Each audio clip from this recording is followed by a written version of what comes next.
I used to question so many things, and I used to say, how come when it comes to me, I have to fight for everything? How come it never comes easy for me?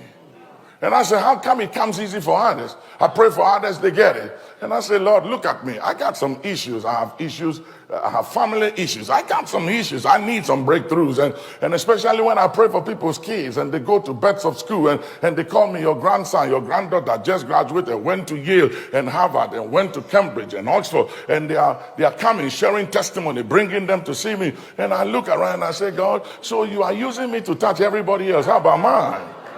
And I said, God, this is not fair. And he said, what do you mean by it's not fair? I said, but you are using me to help everybody. How about me? I need some help too. And the Lord said, but my gifts and my callings are not for your benefit. It's for the benefits of others. And this is where every minister must know this. Because if you don't know this, you become bitter. The gift and the anointing upon you is not for your benefit. It's for the benefits of others. 1 Corinthians 12:7. For the Bible said, for the manifestations of the Spirit is given to profit all, not you. And that's why Moses can act in disobedience and still the water came out of the rocks when he was in disobedience. That's why Samson could sleep all night long with a prostitute and got up in the morning and he was still anointed to take the gates of the city. Because you see, if the anointing that is upon you is greater than the anointing within you, you are in trouble.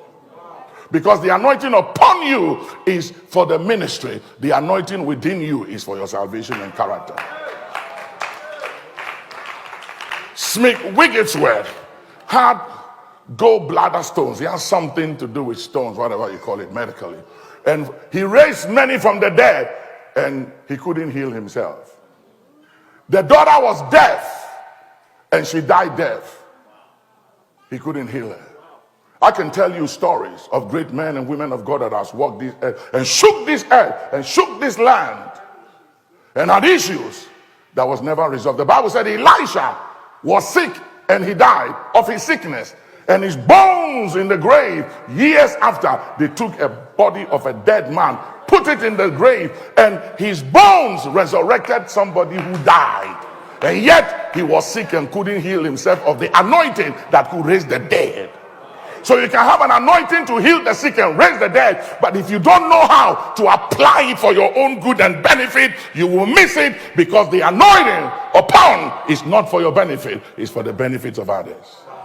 Kadula Mataya. Hey! Somebody say hey! Somebody say hey, hey, hey! Hey Katala Mahasa. Makadula Madalasi. Itola Kazan. Sit down for 2 minutes. I preached a message the other day. I understand that I don't understand.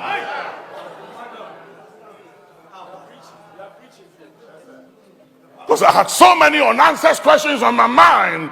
And I stood up to preach. And I didn't know what to preach and what to say. And I said, my message today is, I understand that I don't understand.